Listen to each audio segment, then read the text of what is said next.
আলহামদুলিল্লাহ রাব্বিল আলামিন ওয়াসসালাতু ওয়াসসালামু আলা আশরাফিল আমবিয়া ওয়া সাইয়্যিদুল মুরসালিন নবিয়িনা মুহাম্মদ ওয়া আলা আলিহি ওয়া আসহাবিহি আজমাইন। সম্মানিত হাজিরিন, ভাই এবং বোনেরা যারা রেডিওর মাধ্যমে শুনতে পাচ্ছেন এবং যারা উপস্থিত আছেন, আমরা আজকে সূরা আল আনামে প্রবেশ করেছি। গত সপ্তাহে সূরা আল মাইদা শেষ হয়েছে। সূরা আল আনাম সপ্তম পারায় কোরআন পাকের ৬ নম্বর সূরা। এখানে রয়েছে প্রায় ১৬৫টি আয়াত এবং এই সূরার নাম হচ্ছে আল আনআম। তার অর্থ হচ্ছে পশু, গবাদি পশু। পশুর কি হাকিকত? পশুর নাম দিয়ে আল্লাহ তাআলা এই সূরার নাম রাখলেন।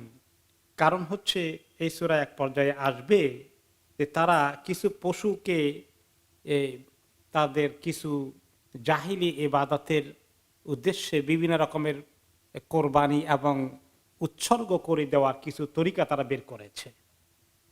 সেগুলোকে আল্লাহ তাআলা রদ করেছেন। তিনি বলেছেন যে ওয়াজআলু লিল্লাহি মিম্মা যারআ মিনাল হারথি ওয়াল আনআমি নাসীবা। তারা আল্লাহর জন্যে তাদের দিনের কিছু জিনিস এভাবে বানিয়ে নিয়েছে, কৃষিকাজ অথবা ফসল অথবা এই গবাদি পশুর কিছু অংশ আল্লাহর জন্য তারা অন্যায়ভাবে ওয়াকফ করে, আসলে মাবুদের নামে ওয়াকফ করে। এইগুলো কেন তারা করে, এগুলো নিয়ে আলোচনা এক পর্যায়ে পরে আসবে ইনশাআল্লাহ। সেই শব্দ নিয়ে আল আনআম থেকে এই সূরার নামকরণ হয়েছে। এই সূরাটি মাক্কি সূরা, মক্কায় অবতীর্ণ হয়েছে এবং মক্কায় অবতীর্ণ সূরাগুলো সবগুলো কিন্তু আসলে ছোট ছোট সূরা। ৩০ পারার মেজরিটি সূরা কোথায় নাজিল হয়েছে? মক্কা শরীফে। কিন্তু এই একটা সূরা বিশাল বড় সূরা। এটা প্রথম বড় সূরা যেটা মক্কায় পুরো নাজিল হয় এবং এটা একসঙ্গে নাজিল হয়েছে বলে অনেকগুলো রেওয়ায়েতে আসছে। ১৬৫ আয়াত একসঙ্গে নাজিল হয়েছে এবং কোন কোন রেওয়ায়েতে এসেছে যখন নাজিল হয় সূরাটি, জিবরাইল আলাইহিস সালাম তো নিয়ে আসেন হাওলাহা সাবউনা আলফু মালাক ইয়াজআরুনা বিত-তাসবিহ। এই সূরা নাজিল হওয়ার সময় জিবরাইল আলাইহিস সালামের আশেপাশে প্রায় ৭০,০০০ ফেরেশতা আল্লাহ তাসবিহ করতে করতে আসছেন। কারণ এই সূরাতে কোরআনে পাকের মৌলিক ৩টি বিষয় আলোচনা করা হয়েছে, যেগুলো মাক্কি সূরাতে সাধারণত আলোচনা হয়। সেগুলো হচ্ছে কি কি মৌলিক ৩টি বিষয় কোরআনে পাকের মক্কায় আলোচনা হয়েছে? তাওহীদ, রিসালাত এবং আখিরাত। আল্লাহর ইবাদত করা, এক আল্লাহকে চিনতে পারা, তার প্রতি ঈমান আনা, আর যে রাসূল তিনি পাঠিয়েছেন তার প্রতি ঈমান এনে তার সমস্ত কথাকে গ্রহণ করা। আর ৩ নম্বর হচ্ছে আখিরাতে আল্লাহর কাছে জানাতে হবে কিয়ামতের দিন হিসাব নিকাশ আছে, জান্নাত জাহান্নাম আছে, এগুলোকে ইয়াকিন করে বিশ্বাস করে আখিরাতের জন্য সম্বল তৈরি করা। এই ৩টি বিষয় মেইনলি কোরআনে পাকের সবগুলো সূরাতেই এসেছে। আর মাদানী সূরাতে কি এসেছে? শরীয়তের হুকুম আহকাম, নামাজ, রোজা, হজ, যাকাত কিভাবে করতে হবে, তারপরে সামাজিক জিন্দেগি, বিয়ে শাদী, তালাক, এরপরে আপনার মিরাস বন্টন কিভাবে হবে, এই সমস্ত অনেক কথাবার্তা এসেছে। বিভিন্ন আহলে কিতাবের অন্যান্য জাতির সঙ্গে অনেক আলোচনা হয়েছে। সূরা আলে ইমরানের তো আমরা, বা সূরা আল মাইদা, আল ইমরান দোনো জায়গাতেই আহলে কিতাব সংক্রান্ত বিশাল আলোচনা হয়েছে। কিন্তু এই সূরার আলোচনার বিষয়গুলো হচ্ছে এইরকমই। শুরু হয়েছে এই সূরার মধ্যে যে আল্লাহ তাআলার একত্ববাদের কথা এবং যারা শিরক করে তাদের কথাকে খণ্ডন করা হয়েছে। আল্লাহ তাআলা সর্বপ্রথম সৃষ্টি করেছেন, তিনি তারই অধিকার রয়েছে শরীয়ত নাজিল করার, রিসালাত পাঠানোর, দিনের দিকে মানুষকে দিন নাজিল করার, এবং কিয়ামতের দিনের বিস্তারিত আলোচনা এই সূরায় এসেছে। এরপরে এসেছে যে মানুষের নফসের মধ্যে কি ধরনের নেচার রয়েছে। এরপরে ইব্রাহিম আলাইহিস সালামের বিস্তারিত আলোচনা হয়েছে, ওনার ছেলেগুলোর আলোচনা হয়েছে, ওনার সন্তান সম্পর্কে। এরপরে সেটাই একমাত্র সহি রাস্তা, বাকি রাস্তাগুলো গলত, এগুলো বলা হয়েছে। হাসরের দিনের কথা এসেছে। এরপরে এসেছে আপনার জাহিলি জমানায় যে সমস্ত জিনিস তারা খামাকা শরীয়তের বিভিন্ন জিনিস আবিষ্কার করে হালাল হারাম নিজেরা করতো আল্লাহ শরীয়তের অপেক্ষা না করে, এগুলোকে বাতিল প্রমাণিত করা হয়েছে। এরপরে এসেছে সব নবীরাই গোটা 10 জরুরি নসিহত উম্মতকে করে গেছেন, সেই কথা আলোচনা হয়েছে।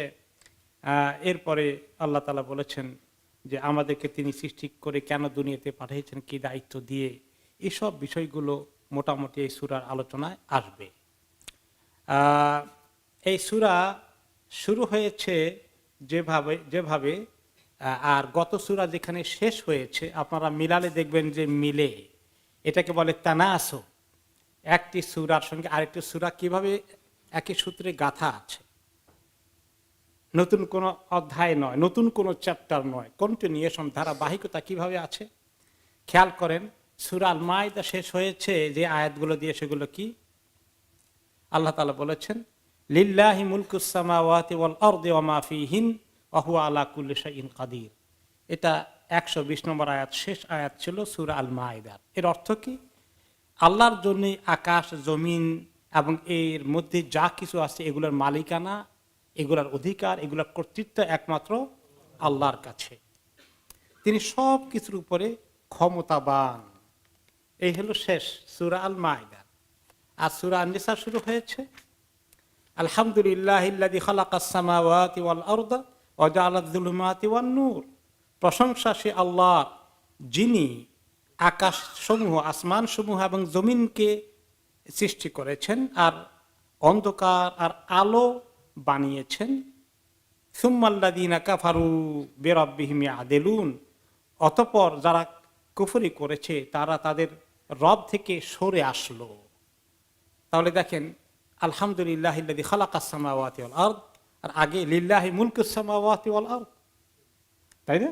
একদম কিভাবে মিলে যাচ্ছে। এইভাবেই কোরআনে পাকের একটি সূরা আরেকটি সূরার সঙ্গে এভাবে সংযুক্ত হয়ে আছে।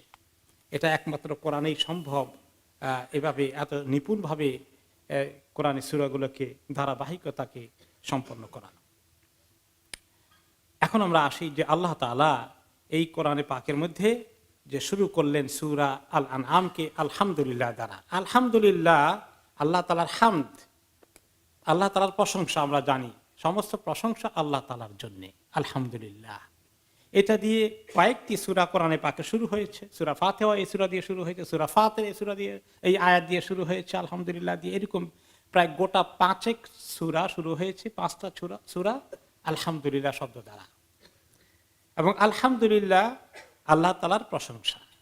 আল্লাহ তাআলা তিনি প্রশংসার মুস্তাহিক, অধিকার রাখেন। আলহামদুলিল্লাহ প্রশংসা শুধু আল্লাহর জন্যই, সমস্ত প্রশংসা একজনের জন্য, আর কারো প্রশংসার কোনো সুযোগ নাই। বলে কেউ ভালো কিছু করলে একটু বলা যাবে না? বলা যাবে, কিছু ভালো মানুষ ভালো কাজ করেছেন, আশা করি আল্লাহর কাছে তিনি ভালো হবেন, ভালো পাবেন, এইরকম বলতে পারি।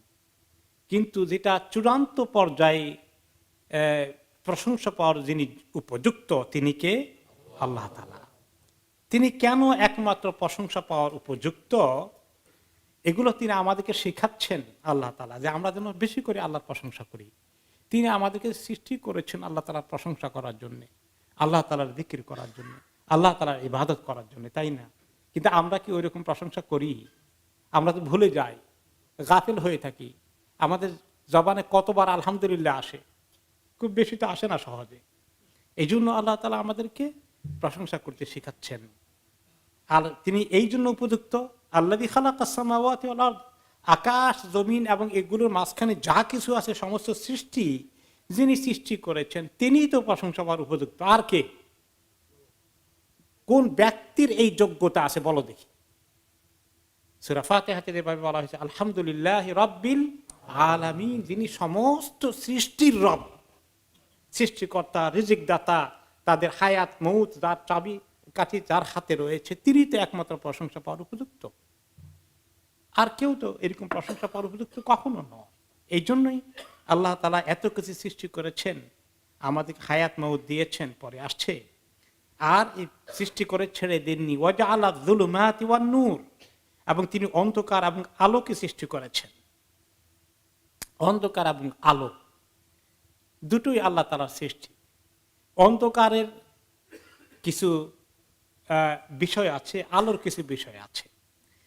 আল্লাহ তাআলা দুটোকে, অন্ধকারকে বহু বচন করেছেন যুলুমাত, আর নূর এক বচন করেছেন। তো তো অন্ধকার, পৃথিবীতে অনেক রকমের অন্ধকার আছে। অন্ধকারের গলিপথ, অন্ধকারের রাস্তা একটা না কয়েকটা, অনেকগুলো। কত তরিকায় আল্লাহ তাআলা কুফরি করে। আল ইসলামু নূরুন অল কুফরু জুলুমাত। ইসলাম হচ্ছে আলো আর কুফর হচ্ছে জুলুমাত, অন্ধকারের সমষ্টি। কত রকমের তরিকায় মানুষ অন্ধকারের পথে যায় বলেন তো।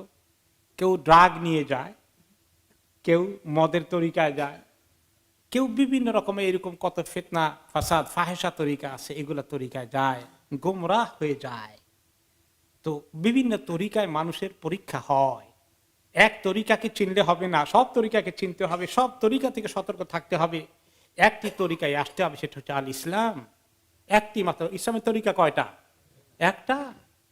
চার মাযহাবে কি 4 রকম ইসলাম নাকি? না।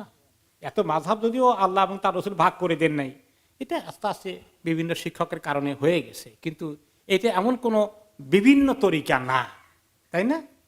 তো কাজেই ইসলামটা, আল্লাহ তাআলার এই নূরটা একটাই জিনিস। হ্যাঁ, এখানে এত বিভাজন সৃষ্টি করার কোনো যেন মানুষ বেশি আবার খুব পার্থক্য না করে ফেলে। আমাদের এক তরিকা, ওনাদের আরেক তরিকা।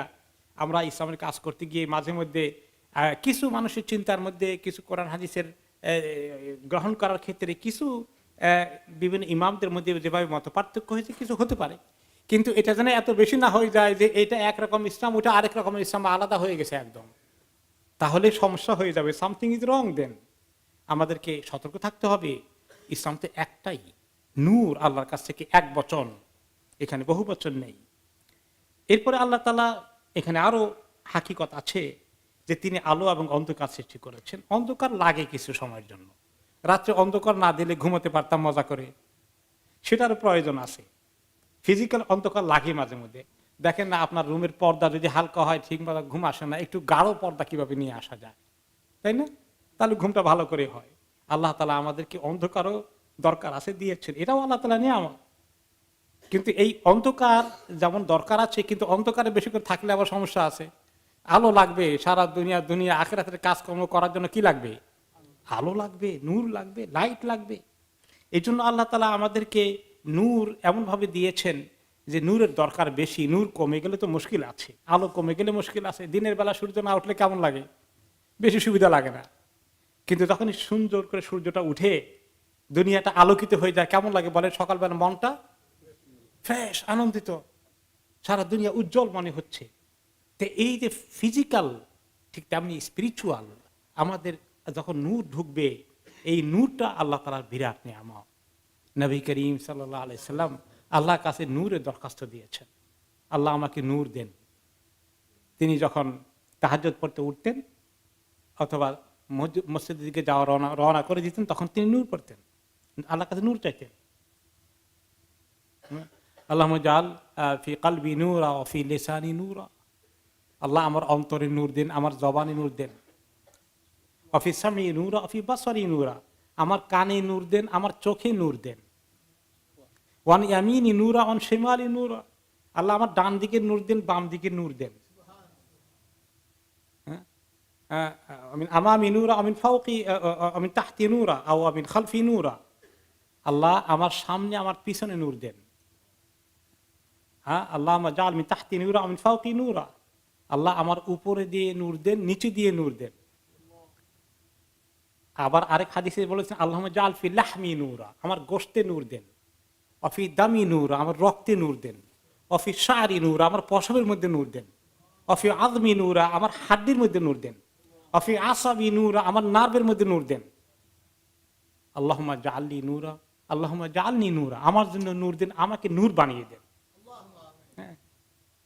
আল্লাহু নূরুস সামাওয়াতি ওয়াল আরদ, আল্লাহ আকাশ জমিনের নূর। তাহলে নূরটা আল্লাহর কাছ থেকে আসে, ইসলাম আল্লাহর কাছ থেকে এসেছে।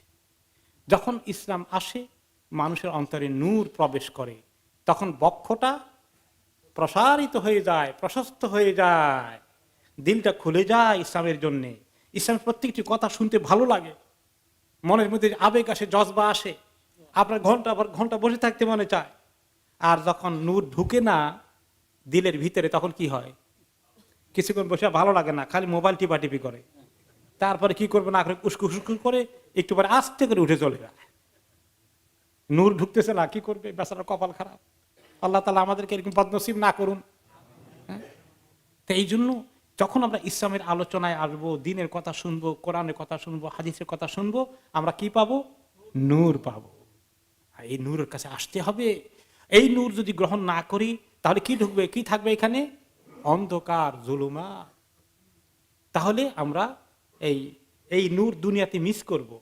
আর দুনিয়াতে যদি নূর মিস করি, যে ইমানের নূর, এই নূর দুনিয়াতে মিস করলে আখিরাতেও মিস করতে হবে। আল্লাহ মাফ করুন। আখিরাতে নূর না থাকলে পুলসিরাত পাড়ি দেওয়া যাবে? কারণ অন্ধকার, এই আল্লাহ নূর দিবেন, সেই নূর দিয়ে পাড়ি দিতে হবে। এই জন্য আমাদের নূর লাগবে। তো আল্লাহ তাআলা এই নূরকে এত নিয়ামত করেছেন আমাদের জন্য। আর সলাতু নূরুন, নামাজকে নূর বলেছেন কোন কোন হাদিসে। এইভাবে আল্লাহ তাআলা এই অনেক কিছুকেই নূর বলেছেন দিন সংক্রান্ত বিষয়ে। সেই নূর আল্লাহ তাআলা সৃষ্টি করেছেন। এরপরে এত কিছু সৃষ্টি করে অন্ধকার, নূর, আলো, অন্ধকার সব বলে দিয়েছেন আল্লাহ তাআলা। এইগুলো সব ক্লিয়ার করেছেন, আকাশ জমিন সৃষ্টি করেছেন, সব করে মানুষকে দেখিয়ে দিলেন যে কে সৃষ্টি করেছেন, তার ক্ষমতা দেখো, তার কুদরত দেখো। এগুলো দেখার পরে, জানার পরে, শোনার পরে সুম্মাল্লাযীনা কাফারু বিরাব্বিহিম ইয়াদিলুন, এগুলোর পরেও দেখা গেল যারা কুফরি করলো, রবের কথা মানলো না, তাদের রবের রাস্তা থেকে, আল্লাহর রাস্তা থেকে তারা আস্তে করে সরে পড়ল। যারা ঈমান মোটেই আনেনি, মুসলিম পরিবারে জন্মগ্রহণ করেনি, তারা তো ঈমান, এই নূর তো পেলই না, আল্লাহর রাস্তা তো চিনলই না। এমনকি যারা মুসলিম পরিবারে জন্মগ্রহণ করেছে, মা বাবা নামাজ কালাম দিনদারওয়ালা ছিলেন, তাদের ছেলে মেয়ে, পরবর্তী বংশধর, এরপরের বংশ নাতি নাতিনের কি অবস্থা আজকালকার জামানায় বলেন? যারা আজকে সবচেয়ে বেশি দিন থেকে দূরে চলে গেছে, আমাদের সমাজের দিকে যদি তাকাই, তাদের অনেকেই আপনি দেখবেন বাপ দাদা এত খারাপ ছিল না, ঠিক বলেন কিনা? এরকম অবস্থা ছিল না, এত নিচে নামে নাই। আজকে তারা কত নিচে নেমে গেল। তাহলে আল্লাহকে চিনার পরে তাদের পরিবারে মা বাবা কিছু আমল করতে দেখেছে, এগুলো দেখার পরেও তারা আল্লাহর রাস্তা থেকে সরে গেল। ইসলাম তাদের কাছে ভালো লাগলো না, নূর তাদের কাছে অপছন্দনীয় হয়ে গেল, অন্ধকার তাদের কাছে ভালো লাগলো। খুবই দুর্ভাগ্যের বিষয়। আল্লাহ তাআলা কিছু মাখলুককে সৃষ্টি করেছেন, সব মাখলুকই নূর পছন্দ করে, আলো পছন্দ করে। দুই একটা মাখলুক আছে খালি অন্ধকার পছন্দ করে। এই পাক পাখালি, পশু পাখি সবই কি পছন্দ করে বলেন?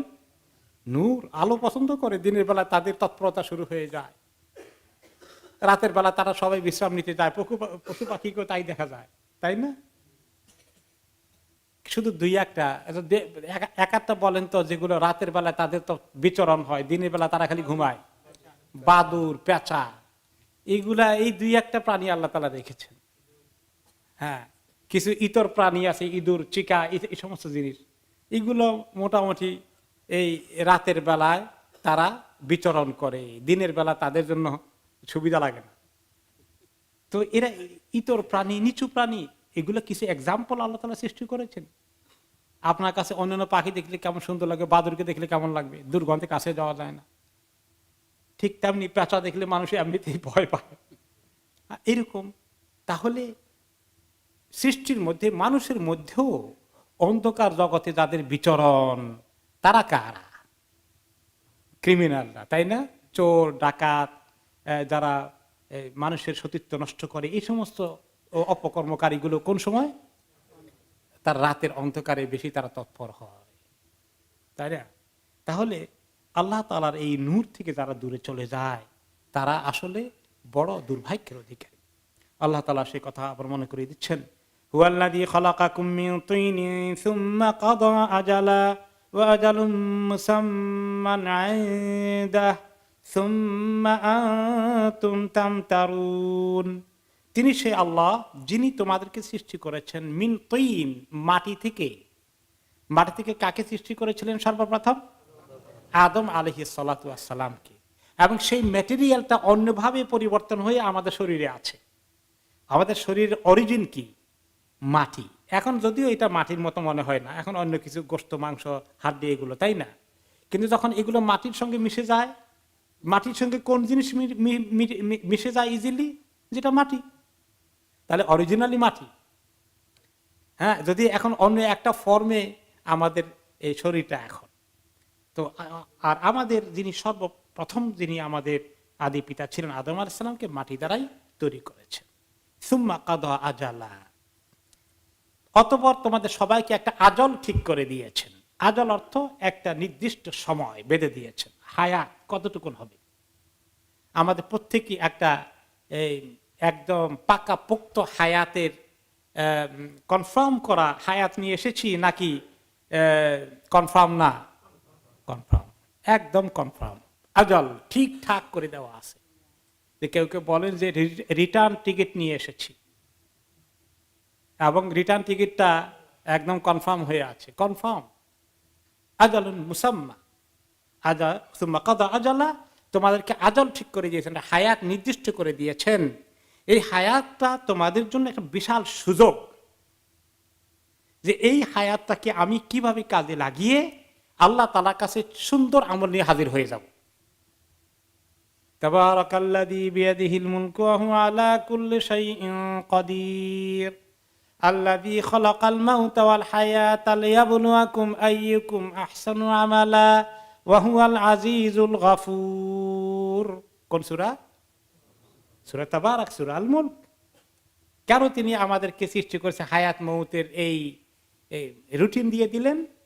দেখতে পরীক্ষা করে যে কতদিন হায়াত পেয়েছে আমার বান্দা, তুমি কিভাবে কি কাজ করে কি আমল করে কি কর্ম করে তুমি সুন্দর আমল করে কে কে আমার কাছে আসছ, এই সুযোগ দিয়ে দিলাম, কাজে লাগাও। আর যে ব্যক্তি হেলায় খেলায় অবহেলায় এই সুযোগকে নষ্ট করে দিলে সে তার জীবনকে বরবাদ করলে শুধু নয়, তোমার জন্য করুণ পরিণতি আখিরাতে অপেক্ষা করছে। তাহলে এই সুম্মা কাদা আজালা একটি নির্দিষ্ট সময় বেঁধে দিয়েছেন। ওয়া আজালুম মুসাম্মান ইনদাহ, এরপরে তার কাছে আরেকটি আজল বেঁধে দেওয়া আছে।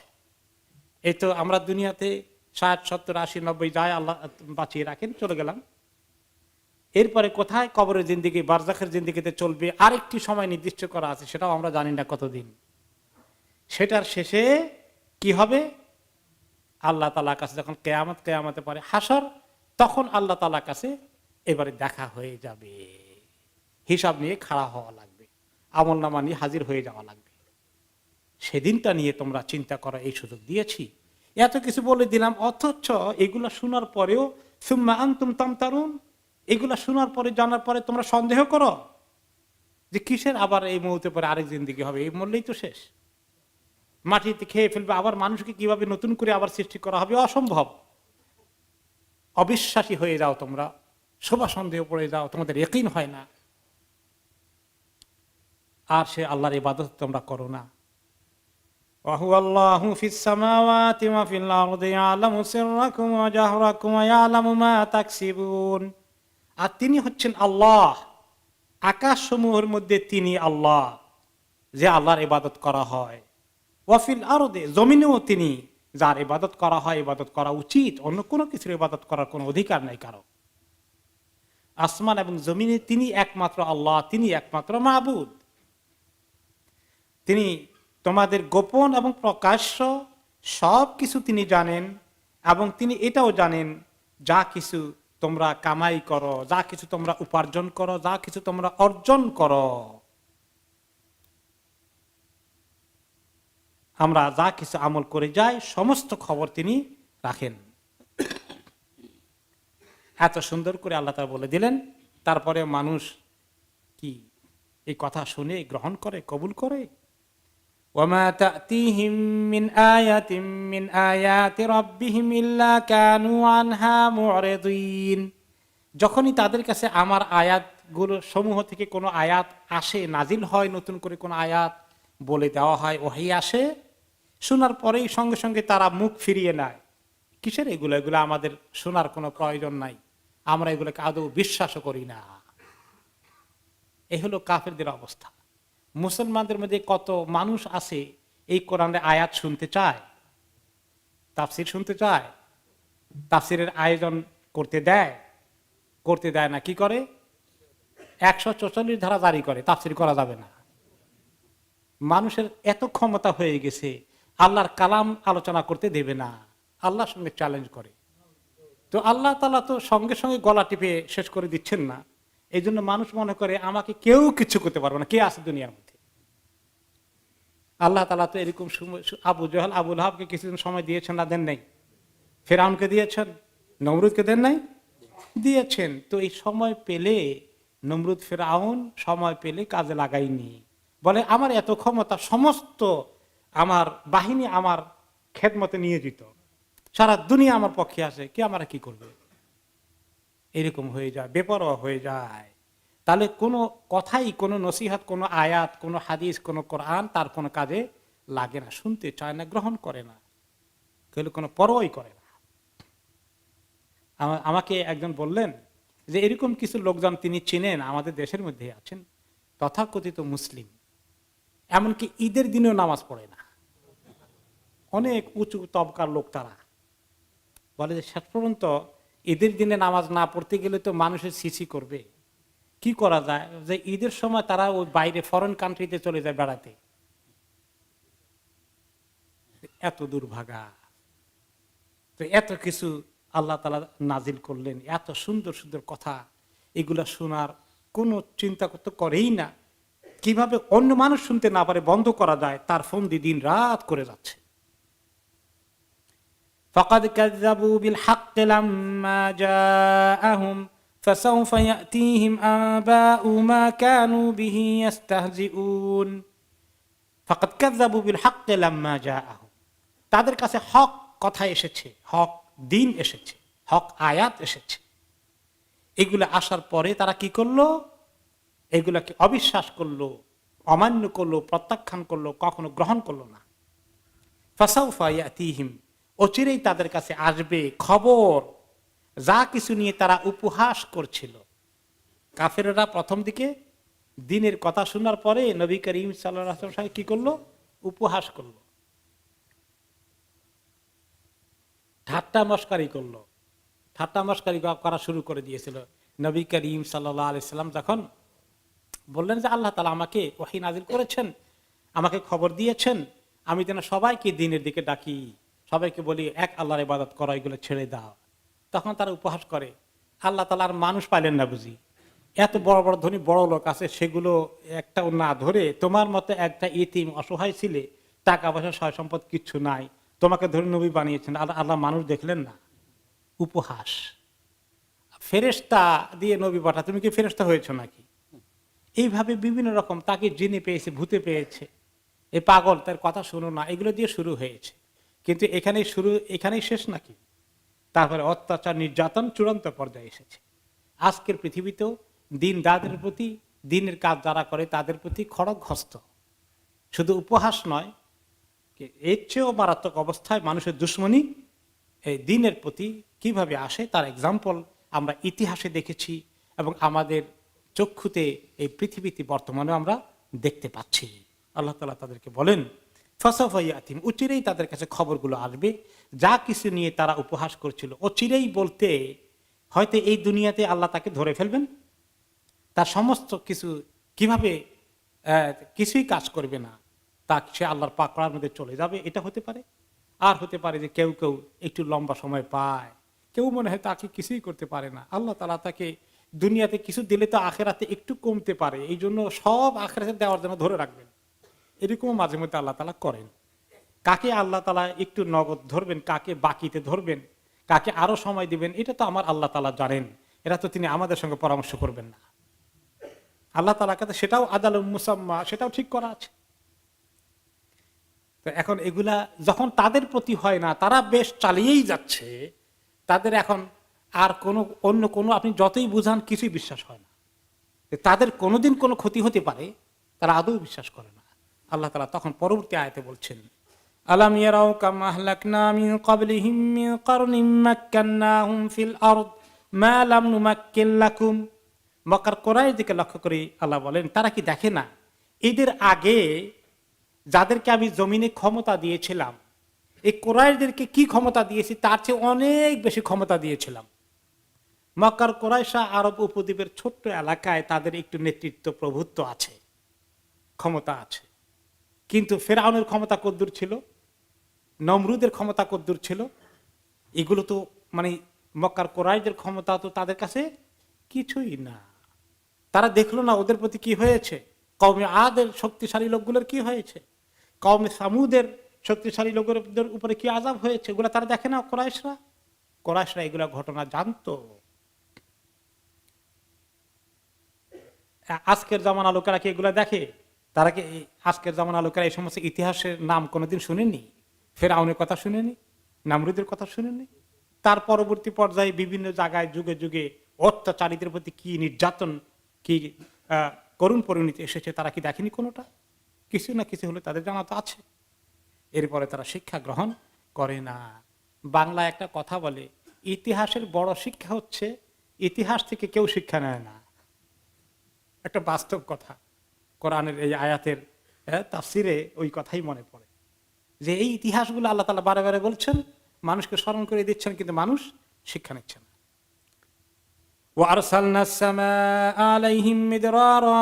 তাদের প্রতি আমি এত নিয়ামত দিয়েছি, আকাশ থেকে প্রচুর পরিমাণ বৃষ্টি বর্ষণ করে তাদের দেশকে, তাদের ক্ষেতগুলোকে, ক্ষেত খামারগুলোকে, শস্য ক্ষেতগুলোকে সবুজ শ্যামল সবকিছু দিয়ে ভরপুর করে দিয়েছিলাম।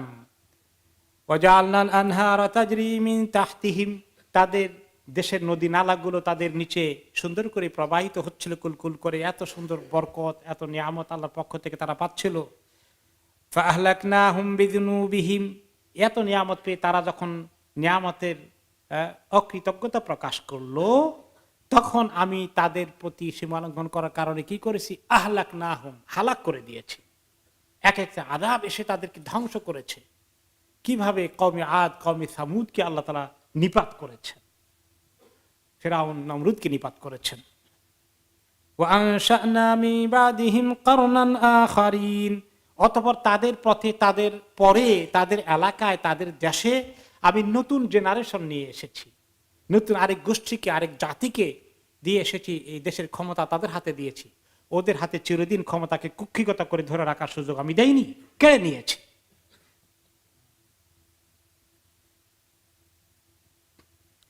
ওয়ালাউ নাযালনা আলাইকা কিতাবান ফি কিরতাসিন ফালামাসুহু বিআইদিহিম লাকালাল্লাযীনা কাফারু ইন হাযা ইল্লা সিহরুম মুবিন। আমি যদি আপনার প্রতি কাগজের মধ্যে লিপিবদ্ধ একটা কিতাব নাজিল করে দেই, তারা হাত দিয়ে ধরে এটাকে টাচ করেও দেখে তাদের হাতে, তারপরেও কাফেররা বলবে, ও এইটা তো মনে হলো একটা জাদুর ভেলকি দিয়ে বানানো একটা কিতাব, এটা প্রকাশ্য জাদু ছাড়া কিছু না। এই প্রসঙ্গে তাফসিরে এসেছে যে তারা, মক্কার লোকেরা একবার চ্যালেঞ্জ করলো যে আপনি বলেন আপনার কাছে আয়াত নাজিল হয় ঘরের মধ্যে কিভাবে, কখন, কোন সময়, আমরা তো কিছু দেখে টেকি না। হ্যাঁ, যদি সত্যি আল্লাহ তাআলা নাজিল করেন, আমরা শুনছি মুসা আলাইহিস সালামকে আল্লাহ তাআলা তাওরাত কিতাব একসঙ্গে 70 উটের বোঝা করে দিয়েছেন, এরকম কিছু একটা কিতাব আপনাকে দিলে তো হয়তো, কাগজের মধ্যে একদম ছাপানো টাপানো আছে, ঝকঝক করে, এরকম হলে তাহলে বিশ্বাস করা যায় যে কোনো কিতাব দিয়েছে। মুখে মুখে আপনি দাবি করেন, কে দেখছে এটা? এখন নবী করিম সাল্লাল্লাহু আলাইহি ওয়াসাল্লাম কি জবাব দেবেন? তিনি মাঝে মাঝে খটকায় পড়ে যান, কিতাব একটা দিলে তো আমি বলতে পারতাম যে জান্নাত থেকে নাযিল হয়েছে, দেখো আমি তো বানাইনি। তো আল্লাহ তাআলা বলেন, শোনেন, কিতাব দিলে কি তারা রাজি হয়ে যাবে আপনি মনে করেছেন? খুশি হয়ে যাবে? আমি যদি তাদের কাছে একটা কিতাব কাগজের মধ্যে লিপিবদ্ধ করে নাজিল করে দেই, ফালামাসুহু বিআইদিহিম, তাদের হাত দিয়ে তারা টাচ করে করে পৃষ্ঠা উল্টায় দেখে কিতাব, এরপরেও কাফেররা বলবে হাদা সিহরুম মুবিন, ইন হাদা ইল্লা সিহরুম মুবিন, এটা প্রকাশ্য জাদুর কাজ ছাড়া আর কিছু না, এটা জাদুর ভেলকি মাত্র, কেউ বিশ্বাস করো না, খবরদার, জাদু। ওকে, এরকম তারা অনেকবার করেছেন। অন্য আয়াতে তারা এসেছে, আল্লাহ তাআলা বলেছেন, ওয়ালাউ ফাতাহনা আলাইহিম বাবাম মিনাস সামাই ফাযাল্লু ফীহি ইয়ারজুন লাকালু ইন্নামা সুক্কিরাত আবসারুনা বাল নাহনু কওমুম মাসহুরুন। তারা আরেক জায়গায় বলেছিল, তা আপনার কাছে যদি এরকম আসমান থেকে জিবরাইল আলাইহিস সালাম আসেন, ওহী আসেন, আল্লাহ তাআলা কালাম আসে, তো আসমানের একটু যদি আল্লাহ আসমান থেকে একটা সিঁড়ি নামাই দিতেন, আমরা সবাই সিঁড়ি বেয়ে বেয়ে উঠতাম আর দেখতাম, আহা কি দেখা যায়, কি সুন্দর, আল্লাহর কত ক্ষমতা দেখা যায়, তাহলে একটা বিশ্বাস করার কায়দা হতো।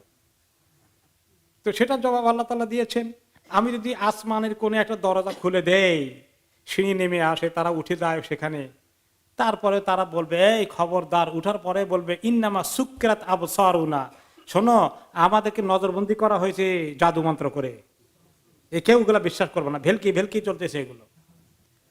বাল নাহনু কওমুম মাসহুরুন, আমাদেরকে জাদুগ্রস্ত করে ফেলছে, আসলে আসলে হাকিকত কিছু নাই। এরকম করে তারা ডিনাই করবে। এরকম করে তারা অনেক জায়গায় চ্যালেঞ্জ করেছিল, এটা করো আমরা ঈমান আনবো, এটা করো আমরা ঈমান আনবো, কিন্তু আসলে তিনি কয়েকটি করেছেন, তারা ঈমান আনেনি। وقالوا لولا أنزل عليه ملك ولو أنزلنا ملكا لقضي الأمر ثم لا ينظرون। তারা আরেকটি বলে, আর অন্য সময় কেউ কেউ বলে, তারা সে যদি উনজিলা আলাইহি মালাক, তার প্রতি যদি কোনো ফেরেশতা নাজিল হতো, অথবা কোন ফেরেশতাকে আল্লাহ তাআলা নবী করে পাঠাতেন, তাহলে আমরা হয়তো বিশ্বাস করতাম। একজন ফেরেশতা ওনার সঙ্গে থাকতো, ফেরেশতা বলতো এই শোনো ইনি নবী, কিন্তু বেয়াদবি করো না, এরকম কিছু বললে তাহলে বোঝা যেত কিছু একটা। তো এগুলো করলে আমরা বিশ্বাস করতাম। আল্লাহ তাআলা বলেন যদি আমি ফেরেশতা একজন নাজিল করতাম, তাহলে ফেরেশতা নাজিল করলে সমস্যা কি জানো, যখনই কোনো জাতি আল্লাহর নবীর কাছে মুজিজা চেয়েছেন, তখন একটা কন্ডিশন আল্লাহ তাআলা করেছেন, মুজিজা আসার পরে যদি তোমরা অস্বীকার করো তাহলে কি হবে, শেষ, ফাইনাল, আর কোনো নোটিশ দেওয়া হবে না। কওমে সামুদের লোকেরা কি বলেছিল, যে এই পাহাড়ের পাথর থেকে যদি একটা উট বেরিয়ে আসে পাথরের ছিদ্র দিয়ে, তাহলে আমরা এটা সচক্ষে দেখলে তাও গর্ভবতী উট হওয়া লাগবে, তাহলে আমরা বিশ্বাস করব হ্যাঁ তুমি তো আসলে ঠিকই নবী। এরকম আসলো, আশা করা যায় বিশ্বাস করেছে না, বরঞ্চ রাতের অন্ধকারে সেটাকে হত্যা করে ফেলেছে। আর আল্লাহ তাআলা আযাব দেরি করেছেন না। কওমে লূতের কাছে ওই বালকের সূরতে ফেরেশতারা এসেছিলেন, তারপরে আর আযাব আসতে দেরি হয়েছে না। তো আল্লাহ তাআলা আসলে চেয়েছেন নবী করিম সাল্লাল্লাহু আলাইহি সাল্লামের তরিকায় কাফেরদের চ্যালেঞ্জগুলোর মোকাবিলা সঙ্গে সঙ্গে নাজিল করে শেষ না করে দিলে, তো শেষ করে দিলে কি হতো, আবু সুফিয়ান তো পরে ঈমান আনছেন। মক্কা এই লোকগুলো তো প্রায় অনেকেই, সবাই ইয়াদখুলুনা ফি দীনিল্লাহি আফওয়াজা, মক্কা বিজয়ের পরে ঈমান এনেছেন। আল্লাহ তাআলা আসলে চাননি সবাইকে হালাক করে দিতে, তাদের চ্যালেঞ্জকে এই জন্য আল্লাহ তাআলা গ্রহণ করেননি। দুনিয়ার মধ্যে মাঝে মধ্যে এরকম চ্যালেঞ্জ পাওয়া যায়, কেউ কেউ আহলে হকের আলেমদেরকেও চ্যালেঞ্জ করে। কিছু বেদাতপন্থী লোকেরা বলে যে 50,000 টাকা চ্যালেঞ্জ ঘোষণা করলাম। তো এই সমস্ত ফালতু চ্যালেঞ্জে কোনো হক আলেম জান নাকি? জান না। এগুলো ফালতু চ্যালেঞ্জ, এগুলো ভিত্তিহীন, এগুলো বাতিল তরিকা লোকেরা এই সমস্ত চ্যালেঞ্জ করে। তো আল্লাহ তাআলা সেটা নিলেন না, যে আমি যদি নেই, আমি যদি ফেরেশতা নাজিল করে ফেলি তাদের কথা অনুযায়ী লাকুদিয়াল আমর, তাহলে ফয়সালা চূড়ান্ত হয়ে যাবে, আযাব চলে আসবে। সুম্মা লা ইউনজারুন, তাদেরকে তখন আর সময় দেওয়া হবে না। ওয়ালাউ জাআলনাহু মালাকান লাজাআলনাহু রাজুলান ওয়া লাবাসনা আলাইহিম মা ইয়ালবিসুন। আর কেউ কেউ যারা বলেছিল যে ফেরেশতা নবী হবেন, ফেরেশতা মানুষ কেমনে নবী হয়, মানুষ তো মানুষই, খাওয়া দাওয়া করে, স্বামী স্ত্রী বিয়ে শাদী লাগে, কাজায় হাজত লাগে ইত্যাদি, এইরকম লোক নবী হয় কেমনি? নবী হতে হলে কি হওয়া লাগবে, ফেরেশতা হওয়া লাগবে, এটাও কেউ কেউ বলেছিল। তো আল্লাহ তাআলা বলেন আমি যদি ফেরেশতাকে নবী পাঠাই, আর তাহলে ফেরেশতার কে নবী পাঠালে তাকে আমি একজন মানুষ করেই পাঠাবো, একজন পুরুষ মানুষ করে পাঠাবো, এবং সে কি করবে, পোশাক পরবে যেরকম তারা পোশাক পরে। কারণ ফেরেশতাকে যদি আল্লাহ তাআলা ফেরেশতার সূরতে পাঠান, তাহলে এটা মানুষের পক্ষে তাকে দেখে বরদাস্ত করা সম্ভব হবে না। ফেরেশতাকে আপন সূরতে দেখলে তো মানুষ পালিয়ে বেড়াবে, ভয় পাবে। তো তাহলে মানুষ করে পাঠাতে হবে। তো মানুষ করে পাঠালে তো বলেছে তো মানুষই তো হলো, ফেরেশতা হলো কেমনে আবার, আরেক মুশকিল। এদের সঙ্গে তো কোনো রকমেই তাদেরকে কনভিন্স করার উপায় নেই। তো এই জন্য আল্লাহ তাআলা বলেন সেটাও কাজ হবে না। হে নবী, আপনাকে বিভিন্ন আর্গুমেন্ট নিয়ে ঠেকাতে চায়, বিভিন্ন আর্গুমেন্ট বুদ্ধিজীবীরা কলম দিয়ে ইসলামের বিরুদ্ধে এখন কেমন খোঁচায় দেখেন, রাত দিন আল্লাহর দিনের দুশ্মন যারা আছে, কাফের বেদিনের দল, তাদের সঙ্গে মুসলমান বুদ্ধিজীবীরাও তাদের চেয়ে অগ্রসর ছাড়া পেছনে না, তাই না? খালি যুক্তি তালাশ করে কিভাবে ইসলামকে কোনখান দিয়ে খোঁচা মারবে কলম দিয়ে, এই চিন্তায় রাত দিন তাদের মিডিয়াকে তারা ব্যবহার করে। তো এরকম তারা করেছে। আল্লাহ তাআলা বলেন যে শোনেন, এগুলো দেখে আপনি ঘাবড়াবেন না, এসব উল্টোপাল্টা যুক্তি, অযৌক্তিক কথা। ওয়ালাকাদ ইস্তুহজিআ বিরুসুলিম মিন ক্বাবলিক, আপনার আগে অনেক নবী রাসূলকে নিয়ে উপহাস করা হয়েছে, বিদ্রূপ করা হয়েছে। আর এটা হচ্ছে যেটা বললাম শুরু, কিন্তু বিদ্রূপের মধ্যেই আল্লাহর দুশমনরা সীমাবদ্ধ থাকেনি, চূড়ান্ত ভাবে তাদেরকে নিঃশেষ করে দেওয়ার জন্য তারা ষড়যন্ত্রের পরে ষড়যন্ত্র করে গিয়েছে। তো এরকম আপনার আগে হয়েছে, আপনার সময়ও হবে। আর নবী করিম সাল্লাল্লাহু আলাইহি ওয়াসাল্লাম পরে হবে কিনা? আর হবে না, হবে, কন্টিনিউ করবে। কতদিন পর্যন্ত? কিয়ামত পর্যন্ত, যতদিন দিন ইসলাম আল্লাহ জমিনে আল্লাহ রাখবেন। এই ইসলামের বিরুদ্ধে দুশমনী আজকের জামানায় নতুন নয়, এটা চলতে আছে, চলতে থাকবে। এবং এটাই হচ্ছে আল্লাহ রাব্বুল আলামিনের বিধান। একদল লোক হককে কবুল করে, হকের জন্য জান কোরবান করতে রাজি হয়ে যায়, আরেকদল লোক হকের দুশমনী করাই তাদের জীবনের মিশন হয়ে দাঁড়ায়। فحاق بالذين سخروا منهم ما كانوا به يستهزئون, অবশেষে যারা দিনকে নিয়ে উপহাস করেছিল, দিনের দুশমনী করেছিল, তারা যা কিছু নিয়ে উপহাস করেছে, ঠাট্টা বিদ্রূপ মস্কারি করেছে এবং দিনের দুশমনী করেছে, এগুলো একদিন তাদের বিরুদ্ধে এসে গেল। তারা এগুলোর নিজেরাই এগুলোর ফাঁদে আটকা পড়ে গেলেন এবং এগুলোর কারণে তারা দুনিয়া আখিরাতে আল্লাহর কাছে ধরা পড়ে গেলেন, এগুলোর জালে তারা আটকা পড়ে গেল। কুল সিরু ফিল আরদি সুম্মা আনজুরু কাইফা কানা আকিবাতুল মুকাজ্জিবিন, আপনি বলেন হে লোকেরা, একটু জমিনে ঘুরে আসো, পৃথিবীতে বিভিন্ন জায়গায় সফর করো তো দেখি, আর দেখো আল্লাহর সঙ্গে যারা দুশমনী করেছে তাদের কি করুণ পরিণতি হয়েছে। বিভিন্ন জায়গায় প্রাকৃতিক দুর্যোগ তাদের কিভাবে নিঃশেষ করে দিয়েছে, একটি শহর কিভাবে মাটির তলায় ধসে গিয়েছে। আমাদের ইউরোপে ইতালিতে পম্পেই নগরী, আপনাদের অনেকেই হয়তো দেখার সুযোগ হয়েছে, আমাকে আল্লাহ দেখার সুযোগ করেছিলেন। বিশাল ভূমিকম্পে একটা পুরো শহর মাটির নিচে পড়ে যায় এবং সেখানকার একটি চিহ্ন আপনি গেলে এখনো দেখতে পারবেন। তো এইভাবে আল্লাহ তাআলা বলেন যে এরকম কওমে আদ, মাদায়েন সালেহ, কওমে সালেহের যে জাতি, সৌদি আরবের মাদায়েন সালেহের মধ্যে এখনো সেটা মরুভূমি হয়ে আছে, তাদের ধ্বংসাবশেষ এখনো আছে। বিভিন্ন জায়গায় এরকম পুরো শহরের প্রাচীন মাটি খুঁড়ে শহরের অনেক নিদর্শন পাওয়া যায়, নাকি পাওয়া যায় না? এগুলো সবগুলো কি সাধারণ অ্যাক্সিডেন্টে হয়েছে? এগুলো মেজরিটি দেখবেন আল্লাহ তাআলার নাফরমানির কারণে ঘটে। আগ্নেয়গিরি, ভূমি ধস, ভূমিকম্প যত জায়গায় হয় আল্লাহর এই আযাবের কারণে এগুলা ঘটে। যাহারাল ফাসাদু ফিল বাররি ওয়াল বাহরি বিমা কাসাবাত আইদিন নাস, আসমান জমিনে যে সমস্ত বিপর্যয় ঘটে, বিরাট দুর্ঘটনা ঘটে যায়, শত শত হাজার হাজার মানুষ মৃত্যু ঘটে যায়, মহাপ্লাবন, আপনার সাইক্লোন ইত্যাদি ঘটে, এগুলোর পিছনে মানুষের কামাই দায়ী। এগুলো আল্লাহ তাআলা অনেক জাতিকে ধ্বংস করে দিয়েছেন, সেগুলো দেখার জন্য আমাদেরকে বলছেন সুযোগ হলে দেখা উচিত। আর দেখে কি করা, লোকেরা দেখতে যায়, দেখে তামসা দেখে, মাটি উল্টে, তাদের এই গ্লাস কেমন ছিল, পিরিচ কেমন ছিল, মিউজিয়ামে রাখে, আল্লাহ এগুলার কত যত্ন করে, এই সমস্ত দেখে, কিন্তু শিক্ষা নেয়। আমি ওই পম্পই নগরীতে যখন গেলাম, তো বেশ কিছু বিদেশি এবং দেশি লোকেরা দেখতে এসেছে, দেখি যে এক জায়গায় খালি ভিড়, আর সব জায়গায় মানুষ কম, এক জায়গায় লাইন ধরে আছে, সেখানে এত ভিড় কেন? পরে জানলাম যে ওইখানে ওইটা ছিল তাদের পম্পেই এই নগরীতে বসবাসকারী জাতিদের বেশ্যাখানা ছিল, সেটা ব্রথেল। সেটার মধ্যে দেখার জন্য লাইন পড়ে গেছে, কারণ ওইটার কিছু চিহ্ন ওখানে এখনো আছে। তারা বিভিন্ন রকমের আর্ট করে কিছু এঁকে টেকে রেখেছিল, ওইগুলার আকর্ষণ, ওখানে গিয়ে সবাই লাইন ধরে ওইটার জন্য, ওইটার পিছনে আছে। আহা, ভয় করে না যে আল্লাহর গজবে এখানে শেষ হয়ে গেছিল, ওইখানে আমরা ওগুলা দেখতে যাই তামসা, আবার যে কারণে তাদের প্রতি গজব আসছে ওই তামসা দেখতে যায়। নবী করিম সাল্লাল্লাহু আলাইহি সাল্লাম যখন তবুকের যুদ্ধে গিয়েছিলেন, ওই মদিনা থেকে তবুকে যেতে মাদায়েন সালেহ রাস্তার মধ্যে পড়ে, তিনি সেখানে অনেক দূরে, ওনাদেরকে ওই রাস্তা তাড়াতাড়ি অতিক্রম করতে হয়েছে। তিনি বলেন, খবরদার, এই রাস্তাটা গজবের জায়গা, এটা গজবের জায়গায় দ্রুত গতিতে যদ্দূর পারি তাড়াতাড়ি পার হয়ে যায়, কারণ গজবের জায়গায় বেশিক্ষণ অপেক্ষা করা ঠিক না।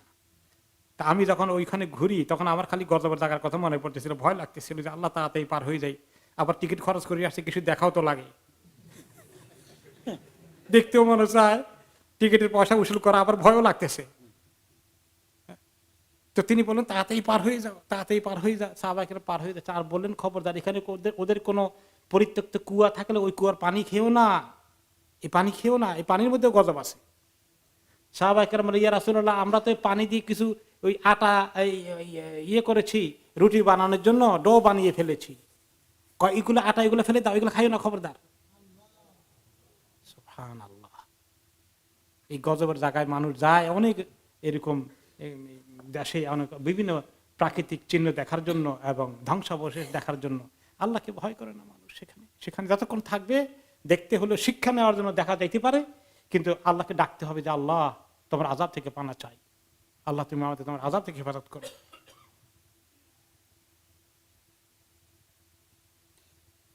তো আল্লাহ তাআলা সফর করতে বলছেন এই জন্যই।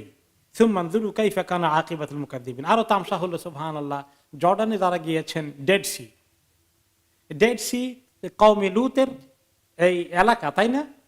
কওমে লূতকে আল্লাহ তাআলা এই তাদের ওই দেশটার অঞ্চলটা পুরো টুকরাকে জমিনে আল্লাহ তাআলা প্রস্তর, আগুনের প্রস্তর নিক্ষেপ করেছেন।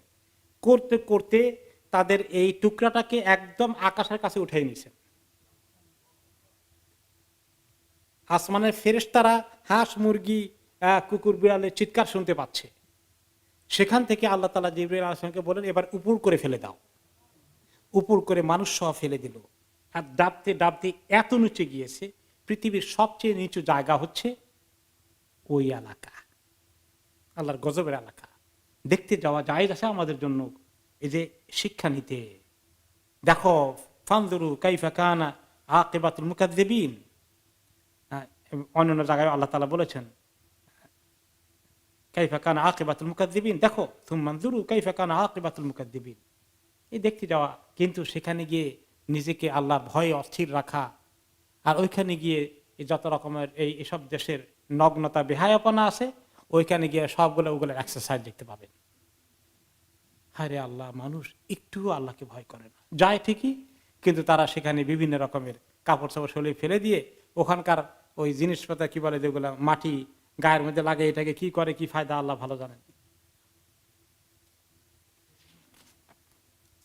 قل لمن ما في السماوات والأرض قل لله كتب على نفسه الرحمة ليجمعنكم إلى يوم القيامة لا ريب فيه الذين خسروا أنفسهم فهم لا يؤمنون। আল্লাহ তাআলা নিজের যে প্রশংসার কথা দিয়ে শুরু করলেন, যে কেন তিনি প্রশংসার উপযুক্ত, কারণ সমস্ত সৃষ্টি তার, সমস্ত কিছু তার হাতে, কর্তৃত্ব ক্ষমতা।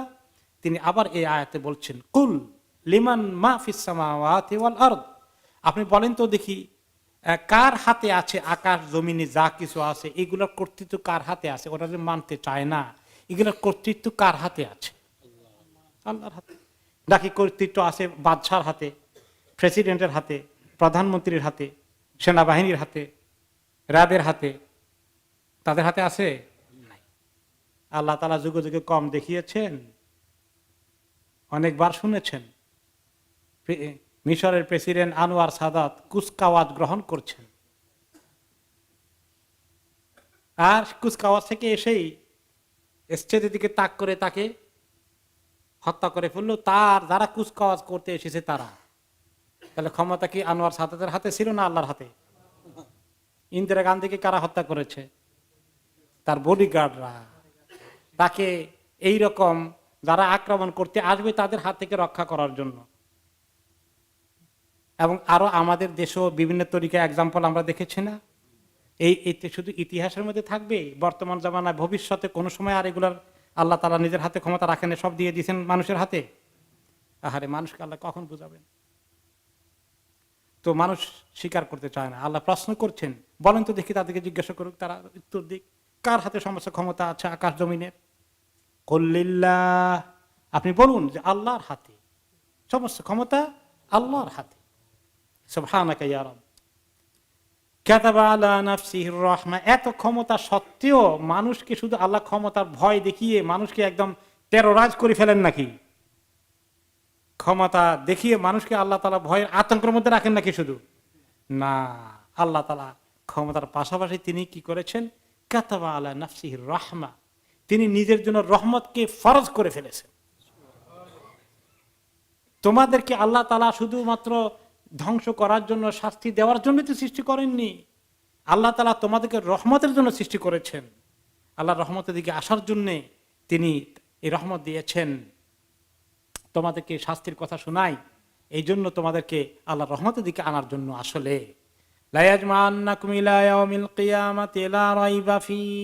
তোমাদেরকে তিনি একদিন জমায়েত করবেন তার কাছে, ওই দিন, ওই কিয়ামতের দিন, যেদিনের ব্যাপারে কোনো সন্দেহ নেই।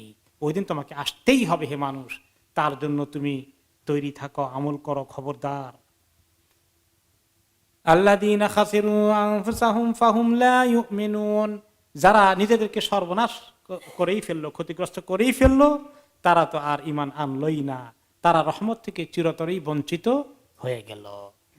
অথচ আল্লাহ তাআলা আমাদেরকে রহমত দেওয়ার জন্যই সৃষ্টি করেছেন। আল্লাহ তাআলার রহমতও আছে, গজবও আছে, গোস্বাও আছে, আল্লাহর কাছে পুরস্কার আছে, শাস্তিও আছে, কিন্তু কোনটার পরিমাণ বেশি? রহমতের পরিমাণ বেশি। কাতাবা আলা নাফসির রাহমা, তিনি রহমতের নিজের জন্য একদম লিখে রেখেছেন, ফরজ করে দিয়েছেন। লেখাটা কোন জায়গায় আছে সেটার কথা আরেকটি হাদিসে এসেছে। কোথায় লিখেছেন তিনি? একটি হাদিসে রাসূলুল্লাহ সাল্লাল্লাহু আলাইহি ওয়াসাল্লাম বললেন, ইন্নাল্লাহা লাম্মা খালাকাল খালক, আল্লাহ তাআলা যখন সৃষ্টিগুলোকে সৃষ্টি করলেন, কাতাবা কিতাবান ইনদাহু ফাওকাল আরশ, একটি কিতাবের মধ্যে লিখে আরশের উপরে রেখে দিলেন।